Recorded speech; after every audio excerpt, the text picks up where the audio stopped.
Shalom anak-anak, selamat pagi. Apa kabarnya hari ini? Semua ada dalam keadaan sehat ya? Oke. Sebelum kita mulai pelajaran, mari kita berdoa terlebih dahulu. Berdoa mulai. Bapa di dalam nama Yesus, terima kasih atas kemurahan dan belas kasih-Mu. Terima kasih atas perlindungan dan penyertaan Tuhan sehingga kami hari ini boleh mengikuti pelajaran dalam keadaan sehat. Kiranya roh hikmat, pengetahuan, dan pengertian daripada Tuhan tercurah ke setiap anak-anak ini, khususnya anak-anak kelas 3 yang hari ini akan mengikuti pelajaran Bible, sehingga mereka boleh mengerti dan memahami apa yang mereka pelajari hari ini. Terima kasih Tuhan, di dalam nama Yesus kami sudah berdoa. Haleluya. Amin. Oke anak-anak, baik, hari ini kita akan membahas tentang memahami kehendak Allah. Nah, di dalam buku yang anak-anak pegang itu ada kata-kata yang harus dipelajari. Ada berdoa. Mister sudah pernah menjelaskan berdoa itu apa ya? Berdoa adalah berbicara dengan Allah. Badai, angin kencang yang disertai dengan kilat, guntur dan hujan. Menelan, memasukkan sesuatu ke dalam mulut atau ke dalam tubuh melalui mulut. Nah, sekarang kita akan bahas tentang badai bandang. Alkitab menceritakan kepada kita tentang seseorang yang bernama Yunus, ya. Semua anak-anak masih ingat ya tentang cerita Yunus? Yunus adalah orang yang baik. Yunus mengasihi Allah. Allah memerintahkan Yunus untuk pergi ke sebuah kota yang bernama Niniwe. Allah ingin Yunus mengajar orang di Niniwe tentang hukuman bagi dosa-dosa mereka. Yunus tidak ingin pergi ke Niniwe. Ia kabur dari Niniwe. Ia pergi menaiki kapal yang tujuannya tidak menuju ke Niniwe. Yunus mau bersembunyi dari Allah. Allah tahu apa yang terjadi setiap hari. Ia juga tahu hari-hari Yunus. Ya, Allah juga tahu bahwa Yunus berada di sebuah kapal yang tidak menuju ke Niniwe. Karena Yunus tidak mau pergi ke Niniwe, Yunus mau lari dari panggilan Tuhan. Allah kemudian membuat badai bandang di laut tempat kapal Yunus berlayar. Badai membuat kapal tersebut naik dan turun, kemudian kapalnya masuk ke dalam air, ya, terombang-ambing dengan badai. Semua orang yang ada di dalam kapal sangat ketakutan. Mereka berpikir bahwa kapalnya akan tenggelam.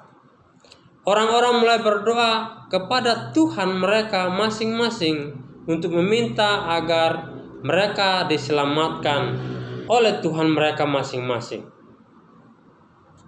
Orang-orang dalam kapal kemudian menemukan Yunus sedang tidur. Mereka membangunkan Yunus kemudian meminta Yunus untuk berdoa kepada Allah. Yunus tahu bahwa Allah mengirimkan badai karena ia tidak mau pergi ke Niniwe. Badai itu sangat kencang dan besar. Yunus kemudian memberitahu kepada orang-orang itu bahwa gara-gara Yunuslah sehingga ada badai dan ada kilat, ada guntur, ada hujan yang lebat. Oleh sebab itu, Yunus memberitahu kepada orang-orang yang ada di kapal itu bahwa gara-gara Yunuslah sehingga Allah memberikan badai bandang. Yunus memberitahu kepada orang-orang itu bahwa ia lari dari panggilan Allah yang menciptakan langit dan bumi. Yunus memberitahu kepada orang-orang itu untuk melemparkan dia ke dalam laut agar badainya berhenti. Orang-orang di kapal berpikir bahwa Yunuslah yang menyebabkan badai besar ini terjadi di lautan. Mereka kemudian melemparkan Yunus ke laut. Badai seketika berhenti. Orang-orang kemudian tahu bahwa Allah Yunus adalah Tuhan yang benar. Mereka kemudian mempersembahkan korban untuk Allah dan berjanji akan melayani Allah. Allah kemudian mengirimkan ikan yang sangat besar untuk menelan Yunus.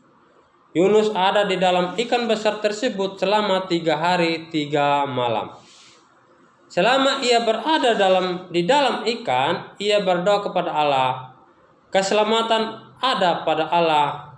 Allah, hanya Engkau yang dapat menyelamatkanku. Allah mendengar Yunus seperti ia mendengar doamu. Ya, ingat, doa atau berdoa artinya berbicara dengan Allah. Jadi ketika kita berdoa, kita sedang berbicara dengan Allah. Ingat ya anak-anak ya. Sama dengan yang dilakukan Yusuf. Di dalam perut ikan dia berdoa kepada Allah bahwa keselamatan hanya ada pada Allah dan hanya Allah yang bisa menyelamatkan Yunus. Nah, Allah membuat ikan tersebut memuntahkan Yunus ke daratan yang kering.